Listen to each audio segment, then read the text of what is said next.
Salantawa ko ninyo lang.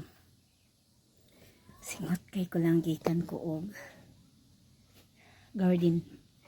So gikan ko garden, namubo ko 20 ko na ka 20 ko balik sa suba.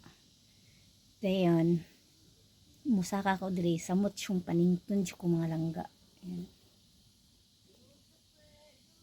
Ayan. Paningot ko. So na ako'y manok diha lang nga langga. Si panunok pataka lang na siya glumlum, bisag isa nakabuk bilin kay gipang kaon ang iyang itlog. So maura na siya mga langga, dahang kayong itlog adtong kinan-an pug isig ka manok. Kuan mo na siya daghan kay nako na siya ay kanang daghan kay sanina na nanangitlog siya. And then mga langga nangitlog siya daghan kay sanina na syempre mo to yang gitlogan ako mang gipanguha. Inadto na nahitabo. No pang supsupo na dayon ang itlog. Basta once matandog day na ilang mga pugaran bitaw na ilang giitlogan. So more na siya mga langga, muli ko karon taod-taod it because galugi dito sa Picas Barrio, so mulantaw ko.